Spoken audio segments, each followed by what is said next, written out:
오늘은 믿음은 거래가 아니다. 믿음은 거래가 아니다. 라는 제목으로 하나님 말씀 증거하도록 하겠습니다. 예수님의 시험은 마태복음 4장에 나오고 또 누가복음 4장에 나옵니다. 차이점이 있다 그러면 두 번째, 세 번째 순서가 이렇게 바뀌어 있습니다. 그래서 마태복음에는 두 번째가 누가복음에는 세 번째고 또 세 번째가 두 번째고 그런 차이점이 있다는 것입니다. 누가복음 순서대로 보면은 세 번째 시험이 성전 꼭대기에 예수님을 데리고 올라갔습니다. 그리고 하나님의 아들이여든 뛰어내리라. 그럼 하나님이 도와주셔서 다치지 않을 거야. 그 내용입니다. 누가복음 4장 9절부터 11절까지 다시 한번 보십시오. 또 이끌고 예루살렘으로 가서 성전 꼭대기에 세우고 이르되 내가 만일 하나님의 아들이여든 여기서 뛰어내리라. 기록되었으되 하나님이 너를 위하여 그 사자들을 명하사 너를 지키게 하시리라 하였고 또한 그들이 손으로 너를 받들어 내 발이 돌에 부딪히지 않게 하시리라 하셨느니라. 무슨 얘기예요? 해봐. 한번 해봐. 하나님이 도와줄 거야. 약간의 비아냥거림이 있어요. 한번 해봐. 너 믿음 있다며 해보라고 하나님이 도와줄 거야. 마귀가 예수님한테 이런 게 아닙니다. 우리에게도 계속 이런 식의 유혹이 있다는 거예요. 시험이 있다는 거예요. 해보라는 거예요. 하나님이 도와줄 거니까. 믿음 있다며 해봐. 그런 뜻이라는 겁니다. 여기서 이게 도대체 왜 시험이 되느냐. 오늘 첫 번째 메시지인데 믿음을 거래로 생각한다는 거예요. 믿음을 거래. 믿음은 거래가 아닙니다. 우리가 예수를 믿는다 그럽니다. 예수를 믿는 사람, 신자 이렇게 얘기할 때 좋은 의미죠. 예수 믿는 사람이라 그럴 때 그거에 대해서 뭐 시비 걸 사람 누가 있습니까? 나 예수 믿는 사람 맞아요. 그럼 한번 곰곰이 생각해 보죠. 믿는다는 게 도대체 뭘까? 어제 저녁에 이렇게 신방을 했습니다. 결혼을 앞둔 어떤 커플 만나왔습니다. 만나서 이제 뭐 얘기 나눌 때 뭐 그런 얘기 하잖아요. 결혼을 앞뒀으니까 나는 뭐 요즘엔 남편 될 사람은 뭐 주로 오빠라고 많이 부르대. 나는 이 오빠를 믿어요. 그러더라고요. 그래서 뭐 믿는 거에서 시비 걸 거 없잖아요. 믿는다는데 믿어요. 정말 아름답고 어울리는 커플이었습니다. 이게 사람들 만나면요, 이게 두 종류 사람이 있는 것 같은데 이게 생명이 넘쳐나는 사람들이 있습니다. 근데 그 커플은 진짜 생명이 넘쳐났어요. 그리고 기분이 좋아요 만나니까. 그리고 상대에게 생기를 불어 넣어주고 있어요. 역시 생명이 좋은 거더라고요. 그죠? 만나면 기분도 좋고 어떤 사람에게 에너지를 쭉 뽑아가는 사람이 있는 반면에 어떤 사람은 에너지를 주는 사람이 있어요. 좋은 커플입니다. 아주 좋다라는 거예요. 그러면서 뭐 이제 오빠를 믿어요. 뭐 이 여자애를 믿어요. 뭐 믿는다 그러니까 결혼하는 거겠죠. 믿는다. 믿는다는 게 뭘까? 뭐 이런 거 아니겠습니까? 이 오빠가 나를 행복하게 해줄 것을 믿어요. 그거겠죠. 그거 문맥상 그랬어요. 그리고 나를 사랑해 줄 것을 믿어요. 그러니까 결혼하는 거겠죠. 아주 그거 나쁘다는 거 아닙니다. 근데 이제 목사는 항상 혼자서 이제 반대로 생각을 하잖아요. 만약에 행복하게 안 해주면 이제 그 생각을 했어요. 혼자서. 내가 행복하게 안 해주면 뭐 편하게 만들어주지 못하면 그러면 안 믿는 거예요? 저는 그걸 그 커플에게서 단서를 얻어가지고 신앙으로 한번 연결시켜 봤어요. 만약에 내가 하나님을 믿고 의지하는데 우린 하나님이 우리의 길을 좋은 길로 이끄신다는 걸 믿잖아요. 근데 그 좋은 길도 내 생각이고 하나님은 최종 승리의 길로 이끄시는데 그냥 내 생각이 좋은 길이잖아요. 좋은 길이 뭡니까? 우리 대부분 그냥 편한 길 아니에요. 편한 길이라고 생각을 한다고요. 근데 성경을 보면 예수님께서 우리에게 요청하시는 게 뭐 이런 게 있잖아요. 내 가족과 재산 다 버리고 나를 따르라. 그럴 때 우리는 벌써 머리가 돌아요. 그럼요. 따라야죠. 이렇게 말하면 주님이 뭐 이제 알았다. 그러지 마라. 우린 창세기 22장에 너무 익숙해져 있어요. 그죠? 내 아들 이삭을 바쳐라. 그래서 탁 들면 아브라함아 됐어. 여기 내 순양이라 잡아서 바쳐. 이런 게 머릿속에 도식이 돼 있다고요. 분명히 내가 충성하라. 그 마음의 갈등이 있지만 충성하면 주님이 다 돌이키셔가지고 어려먹게 만드시고 몇 배로 갚아 주실 거야. 그죠? 뭐 선교지에 가라 그러면 가겠습니다. 그러면 네 마음 알았다. 그죠? 네가 사는 곳이 선교지다. 홍대가 선교지다. 가정이 선교지다. 이러면서 잘해주길 원한다. 뭐 이렇게 생각하는 거 아닙니까? 그죠? 결혼도 마찬가지인 것 같아요. 믿는다라는 얘기가 뭘 믿어요? 나한테 잘해주고 행복해줄 걸 믿는다. 그런 게 배경에 깔려 있다고요. 그런데 반대가 많잖아요, 실제로. 근데 잘해주고 싶지만 뭐 어떤 때 능력이 안 돼서 잘 못해주는 경우도 있을 거고 어떤 때는 잘해주고 싶지만 이게 평탄한 길 가고 싶지만 하나님께서 주신 그 사명이란 게 있잖아요. 사명을 이루다 보면 또 그렇게 못할 수도 있잖아요. 또 환경이 너무 어려워가지고 뜻하지 않게 어려움 갈 수도 있잖아요. 그럼 그 믿음이 틀린 거예요? 그거 아니잖아요. 그래 여전히 사랑하고 여전히 믿는 거 아닙니까? 그 신앙도 마찬가지 아니겠어요? 신앙생활 하면서 결과가 없으면 어떡할 거예요? 끝까지 가는 게 믿음 아니에요? 지금 마귀 시험의 얘기가 그거 아니에요. 뛰어내리면 건져준대요. 그러니까 이게 뭐 해보라고 하나님이 도와주실 거야. 우리는 어느 순간인가 믿음과 기복이 막 섞여 있습니다. 그리고 마귀는 계속해서 하나님과 그런 말은 쓰길 싫어해요. 거래하라는 거예요. 거래. 하나님과 좋은 거래해라. 너 이렇게 하면 줄 거 아니야. 거래해라. 예수님께서 하나님 시험하지 말라 그랬죠. 이게 무슨 얘기예요? 하나님과 거래하는 거 아니야. 그런 얘기라고요. 충성이 뭔데요? 아무것도 생각하지 않고 다 붙는 거죠. 21세기의 교회의 가장 큰 위협을 세 가지가 있다고 하는 글을 읽어봤습니다. 첫 번째는 포스트 모더니즘, 뉴에이지라고 말하기도 하는데 상대주의죠. 절대 진리는 없다. 다 상대적인 거다. 또 하나가 인터넷이고, 인터넷에 뭐 여러분들 SNS 같은 거 잘 쓰셔야 됩니다. 생명의 말씀과 이게 위로하는 것들이 돌아다니는 게 아니라 쓰레기들이 돌아다니잖아요. 다 넘어뜨리고 거짓말하고, 그죠? 분열시키고. 또 하나가 포르노. 클릭 한 번만 해도 음란한 것들이 막 나오고. 이게 이제 교회의 위협이다. 그런데 저는 그 위협 중에 첫 번째가 제일 크다고 생각합니다. 이 포스트 모더니즘. 그러니까 요즘에 뭐 유행어도 느낌 아니까 그거잖아요. 내가 중요하다는 거예요. 내가 느끼는 게 답이라는 거예요. 내가 수틀리면 끝이라는 거예요. 내가 하나님이에요. 내 느낌이 내 뜻대로 자기의죠. 자기의. 그래서 자기하고 다를 게 하나도 없어요. 똑같은 건데 그러면서 하는 일이 뭡니까? 대가 치르려고 그러지 않아요. 희생하려고 그러지 않습니다. 그러니까 이게 21세기의 가장 큰 특징이라는 것입니다. 그러면서 하나님 앞에서 끝없이 거래해요. 왜? 우리는 옛날에는 개인은 거래 안 했거든요. 기업이 거래했지. 근데 지금 계속해서 클릭하면서 물건 사면서 계속 거래하잖아요. 그죠? 거래하는 게 몸에 뱄어요. 그래서 사람들 모으자. 그죠? 그래서 공동 구매하자. 또 거래하는 거죠. 어떻게 하면 싸게 산다. 거래 잘하는 사람이 우수한 인물이고 어떻게든 상대를 속여서라도 뭘 뺏어내는 게 좋은 거고 그 똑같은 패턴을 가지고 하나님 앞에 나가서도 거래하려고 그래요. 조금 희생하고 많이 얻으면 승리한 거다. 믿음 아닙니다. 그거. 믿음이란 게 뭐예요? 거래가 아니에요. 주께 충성하며 나아갈 줄 아는 거. 그래서 오늘 그러잖아요. 거래하라 그럴 때 주 너의 하나님을 시험하지 말라. 영적인 건강은 고난 속에 나오는 것입니다. 그죠? 고난과 희생할 줄 아는 그 모습이 반드시 있어야 된다는 거예요. 그래서 신앙이 뭐예요? 어떤 때는요. 하나님께서 내게 이렇게 망하게 만드는 거를 받아들이는 거예요. 망하게 만드는 거. 아주 목회자 같은 거 이런 거죠. 뭐 예를 들어서 아무리 말씀을 증거해도 사람들에게 반응이 없을 수도 있어요. 이사야가 그랬고 예레미야가 그랬잖아요. 그러면 그 믿음 붙들지 않아야 돼요? 하나님 나 버렸습니까? 그거 아니죠. 그 다음 세대가 들을 수도 있잖아요. 끝까지 그 자리 충성하는 거. 오히려 열매가 없을 때 그 끝까지 그 자리에 남는 거 그게 더 충성 아닙니까? 그게 진짜 사랑 아니에요? 내가 해준 게 없는데 그죠? 뭐 이렇게 행복하게도 못 해주고 편안하게도 못 해주는데도 불구하고 끝까지 그 마음 변하지 않는 게 그게 더 믿음 되는 거 아니에요? 우리 지금 착각에 빠져 있어요. 더 믿음 되는 모습을 믿음 버리는 계기를 삼아요. 이거 다 가짜들이죠. 이게 시험이라는 것입니다. 이거 예수님 때부터 시작된 것뿐만 아니라 인류 역사로부터 시작돼서 지금까지 우리에게도 계속되는 시험입니다. 충성이에요. 충성. 끝까지. 하나님과 거래하려고 그러지 말라. 우리 마음 가운데 거래하려는 마음이 90% 가득 차 있어요. 믿음 아닙니다. 그 사랑도 아니고 아무것도 아니라는 거예요. 마귀는 계속해서 거래하라 그래요. 가짜로 가라 그런다고. 버리라는 것입니다. 그래서 어떤 상황과 어려움이 온다 할지라도 주님의 말씀 붙들고 든든하게 서 있는 믿음의 종 되기를 바랍니다. 그게 오늘 메시지라는 거예요. 또 한 가지는 그 높은 곳으로 예수님 데려가지 않았습니까? 높은 곳. 하나님께서 우리에게 능력과 은혜를 주실 수 있잖아요. 높은 곳. 그때에 우리가 해야 될 일이 뭐냐? 그때 높은 곳에 빨리 내려와야 된다는 거예요. 낮은 곳으로 내려가기를 힘써라. 높은 곳은 시험의 자리라는 것입니다. 다시 9절 한번 보십시오. 예루살렘으로 가서 성전 꼭대기에 세우고 그랬죠. 그 높은 곳에 세우는 게 마귀의 전략입니다. 여러분들이 이게 살펴볼 때 내가 어느 순간인가 높은 곳에 와 있다 이렇게 느낄 때가 있죠. 내가 이렇게 높은 곳에 와 있지? 그러면 이건 시험의 자리야. 이렇게 생각하면 된다는 거예요. 높은 곳에 머무르려고 해서는 절대로 안 된다는 것입니다.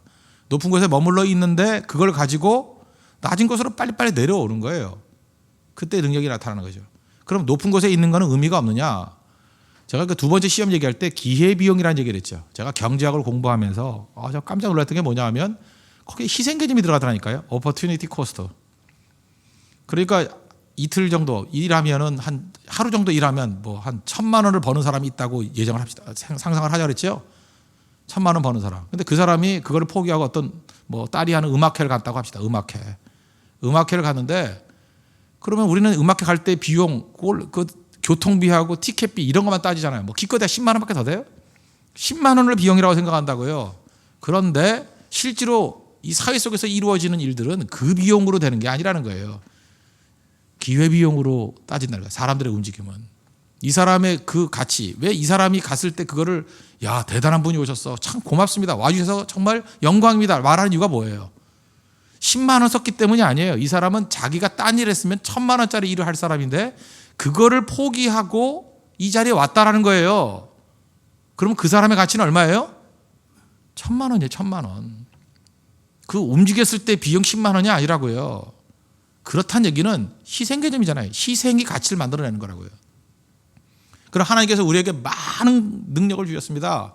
그죠? 높은 자리로 가게 만드셨어요. 근데 그 자리에 머무르지 않냐고 희생하고 내려가면 아무리 연약한 사람이라 할지라도 그 사람에게 얼마나 큰 가치를 줄 수 있겠습니까? 그러니까 하나님께서 높여주시면 자꾸만 자기를 부인하는 거예요. 자기 부인. 자기를 부인하고 낮아지면 그 사람의 가치는 훨씬 더 큰 거라고, 훨씬 더. 그러니까 뭐 놀고 먹다가 뭐 할 수 없어 불면증에 걸려, 불면증도 아니야. 낮에 하도 자다가 잠이 안 와가지고 뭐 나와서 뭐 하는 거와 1시, 2시까지 충성스럽게 일하다가 그죠? 내가 깨어서 기도해야 된다. 너무 바쁘기 때문에 기도합니다. 그런 마음을 나가서 기도하고 정말 가치 있는 일들이 할 일이 많은데 금요일마다 전도팀 나와서 전도하고 복음 증거하고 그저 철야기도 하고 자기 자리를 짓고 선교 현장에 가고 그럴 때 그 가치가 똑같은 게 아니라니까요. 그건 어마어마한 핏값이에요. 핏값. 예수님의 십자가가 가치 있는 이유가 무엇입니까? 하나님이잖아요. 하나님이 십자가에 달리셨어요. 하나님이 죽으셨다고. 그것 때문에 우리 가치가 갑자기 어떻게 된 거예요? 죄인에서, 지옥의 백성에서 하나님의 자녀가 되는 권세를 주셨으니. 세상은 그렇게 살라는 거예요. 우리가 그렇게 높은 곳에 머물러 가지고 내게 주신 것을 향유하고 내가 얼마나 대단한지 아느냐 그러고 사는 모습이 아니라 그저 낮은 곳으로 내려갔을 때 그 기회비용이 발생한다는 거예요. 그 많은 사람을 살릴 수 있는 파워가 생기는 거죠. 마귀는 뭐라고 얘기해요? 높은 곳에서 향유하라는 거예요. 네가 가지고 있는 것들 향유하고 쓰고 뻐기고 살라는 거예요. 뻐기고 살라. 아무 힘도 없어요. 아무 힘도. 예수님 뭐라 그래요? 자기를 부인하고 십자가를 지고 가래요. 네가 얼마나 존재가 있는, 가치 있는 존재인지 아느냐? 예수님의 능력을 말해 우리 한없이 높여주셨어요. 그러고 난 다음에 네가 진짜 큰 자가 되고 싶으냐? 섬기는 자가 되라는 거예요. 자기를 부인하라는 거예요. 그래서 어떤 사람의 가치는 심조 보면 압니다. 심조 보면 뻐겨요. 내가 얼마나 권력 있는지 아느냐? 누가 날 건드려? 그리고 자기 힘을 과시하려고 그래요. 그 정말 그 치졸한 인생이에요. 치졸한 인생. 근데 너무 많은 능력을 가졌음에도 불구하고 겸손하게 자기를 부인하고 그죠? 다른 사람을 향해서 나아가는 모습이 있을 때 그게 능력 있는 모습이 될 수 있다는 것입니다. 쓰레기통 대자 그랬죠. 예수님께서는 죄인과 세리, 창기들을 향해서 나아가잖아요. 그러니까 그들의 가치가 확 올라가지 않습니까? 요한복음 8장 같은데 현장에서 간음하다 잡힌 여인 죽을 뻔했잖아요. 근데 예수님이 그 말씀 하셨다가 살린 거예요? 모든 사람이 존경한 능력에 예수님께서 죄 없는 자가 먼저 돌로 치라. 그리고 품어주잖아요. 나도 너를 정죄하지 않는다. 다시는 죄를 범치 말라. 그 여자가 확 살아나잖아요. 하나님께서 교회 주신 능력은 그렇게 쓰는 겁니다. 휘두르는 게 아니에요. 희생하고 내려갈 때 그때부터 능력 있는 모습으로 서게 된다는 것입니다. 쓰레기통 되십시오. 연약하고 부족한 것들을 다 품고 사실 보면 아둘람, 우리 카페라 그러죠. 아둘람 카페. 사무엘상 22장에 나오는 아둘람 굴 이야기 아니에요? 거기 누가 왔어요? 환난 당한 모든 자, 빚진 모든 자, 마음이 원통한 사람들 400명이 다윗에게 다 몰려들었습니다. 이 사람들을 한마디로 표현한다 그러면 속된 말하면 쓰레기예요. 쓰레기. 인간 쓰레기들이 다 모여들었어요. 그게 쓰레기통이 아둘람 굴이에요. 그랬더니 그 안에서 인물이 나오잖아요. 이스라엘 움직이는 인물이 나왔어요. 이스라엘이 엘리트들이 모여서 변화시킨 나라가 아니에요. 이런 사람들, 그죠? 환난당한 사람들, 빚진 자들, 그 다음에 마음이 원통한 사람들, 다윗이 그들을 품었어요. 하나님의 능력으로 그들을 훈련시켰어요. 그들이 똑똑하고 잘났다 그런 사람들을 다 구원하는 원동력이 되어버렸다고. 이게 복음이에요. 복음은 역전이거든요. 역전시키는 능력이라는 거예요. 여기에 왜 이런 능력이 나타나요? 하나님의 희생과 능력이 다윗을 통해서 드러나니까 그들의 가치가 확 올라가 버리잖아요. 거기서 요압 장군이라고 아비새가 나오고 아사일이 나오고 여기서 다 나온 거예요. 이게 교회의 진정한 모습이 될 수 있다는 것입니다. 그러므로 교회가 해야 될 일이 뭐예요? 흐름을 막으면 안 돼요. 마귀는 항상 이렇게 얘기해요. 높은 곳에 머무르라. 그리고 낮은 곳에 내려가라. 이게 흐름을 막으라는 거죠. 내려가는 흐름도 막으라 그러고 비천한 사람을 품는 것도 막으려 그래요. 사무엘하 5장을 보면은 이스라엘이 원래 남쪽 유다만 왕이었죠. 7년 동안, 7년 반 동안. 그 다음에 전 이스라엘의 왕이 되는 데는 7년이 더 있었어야 됩니다. 그런데 모든 이스라엘 족속들이 12지파가 다 와가지고 다윗에게 왕되게 해 주십시오. 그럴 때 우리는 한 고륙입니다. 그러면서 사무엘하 5장 2절에 당신이 사울이 우리의 왕이 되었을 때, 그러니까 사울이 왕이 되었을 때 이스라엘을 거느려 출입하게 하신 분은 왕이시었고, 그러니까 사울은 이렇게 이동 못하게 만들었어요. 자기가 꽉 붙들고 내 손 안에만 딱 있겠다 그랬는데 흐름을 막은 왕이야. 한마디로 얘기해서 흐름을 막았는데 다윗을 어떻게 했다고요? 자유롭게 왔다 갔다 하게 만들었다는 거예요. 이 남북 분단됐을 때 똑같은 얘기죠. 남쪽 유다는 누구나 와가지고 예루살렘에서 예배드려, 누구나 오게, 아무나 오게 흐름, 플로우를 막지 않았어요. 근데 북쪽의 여로보암이 죄가 뭐예요? 다 남쪽 가면 안 된다 그래서 그걸 단절시켜 버리잖아요. 못 가게 만들잖아요. 못 가게. 그래서 그 베델과 단에다가 가짜 성전 만들어 놓고 가짜 담 만들어 놓고 거기 가면 된다. 거기 하나님이 있다고. 엉터리죠. 흐름을 막는 거야. 흐름을. 바리새주의가 뭐예요? 흐름 막아버리는 거예요. 교회가 언제부터 변질되는지 아십니까? 흐름을 막을 때부터예요. 우리는 중산층 교회야. 우리는 뭐 깨끗한 사람만 모여있어. 우리는 누구야. 그거 아닙니다. 이 스펙트럼이 넓어져야 돼요. 다 품는. 그래서 교회는 약간은 아둘랑굴 같아야 돼요. 교회는 약간은 쓰레기통 같아야 돼요. 누구나 와서 누구나 편안하게 머무를 수 있고. 그러기 위해서 필요한 게 뭐예요? 정죄하면 누가 와요? 죄인이 누가 오냐고. 정죄하면 누가 오냐고요. 손가락질하면 누가 오냐고요. 수근수근하면 누가 와요. 교인들이 죄인들이 모이는 곳인데 모여서 변화되는 건데 계속 죄인들이 오면 계속 그럴 거 아니에요. 끝까지 교회는 그런 곳이에요. 쓰레기통이에요. 그래서 깨끗해지는 거예요. 주변이. 그래서 변화되고 거기서 인물이 나오는 거. 이게 희생의 가치입니다. 오늘 이 본 말씀이 우리에게 보여주는 것들은 바로 그거라는 거예요. 머물러 그러지 말고 내려오라는 거예요. 높은 곳은 시험의 자리다. 그래서 높은 곳에 있는 것들을 희생을 통해서, 기회비용을 통해서 오히려 하나님의 사명으로 이끌 수 있는 우리 믿음의 신실한 종 되기를 바랍니다. 말씀의 결론 맺겠습니다. 오늘 두 가지인데, 마귀가 우리를 하여금 시험하는 것들이 무엇입니까? 믿음을 거래로 만든다는 거예요. 어떨 때는 이겁니다. 이런 결심해야 돼요. 저도 할 거고 여러분도 할 거고. 예수님 잘 믿겠습니다. 아무데나 이끄십시오. 끝까지 충성하겠습니다. 평탄하지 않아도 됩니다. 험난해도 됩니다. 하나님의 뜻 가운데 우리 주님의 종이라면서요. 바울이 평탄한 데 갔나요? 예수 믿고 났는데 고생 더 했지. 근데 이게 가능한 이유가 뭐예요? 우리에겐 천국 상급이 기다리고 있어요. 하나님의 심판이 기다리고 있어요. 인정이 기다리고 있어요. 이 땅이 다가 아니잖아요. 우리가 믿음을 이 땅으로 한정 짓지 마십시오. 더 큰 하나님 앞에서 은혜가 있다는 거예요. 그거 붙들고 믿음을 거래가 아니라 충성으로 다가가는 하나님의 은혜의 종 되기를 바랍니다. 그리고 하나님께서 우리에게 능력과 은혜 주셨어요. 높은 곳이에요. 시험의 자리예요. 빨리빨리 내려와서 더 많은 능력을 가지고 희생하십시오. 희생 없는 건 가짜예요. 희생 없는 건 가짜라고. 십자가 없는 건 가짜라고요. 그래서 내게 주신 모든 은혜를 통해서 희생하고 섬길 때 모든 죽어있던 것들을 살리는 생명의 능력이 나타나기 시작한다는 것입니다. 희생을 통해서 세상을 구원하고 세상을 살릴 수 있는 믿음의 종 되기를 축원합니다. 기도하겠습니다. 이 시간 두 가지 놓고 하나님 앞에 간구하도록 하겠습니다. 하나님, 믿음을 거래로 생각하지 않고 충성하게 해 주십시오. 높은 것은 위험한 것입니다. 희생을 통해서 기회비용을 일으키고 가치를 일으키고 능력 가운데 일으켜서 세워주시고 우리 교회가 막힘이 없는, 흐름이 막히지 않는 아둘랑굴 같은 모든 사람들 다 품는 교회 될 수 있도록, 모든 홍대 일대에 방황하는 영혼들까지도 품을 수 있는 넓은 마음, 마인드를 갖고 있는 교회 되게 해달라고 다시 한번 간구하도록 하겠습니다.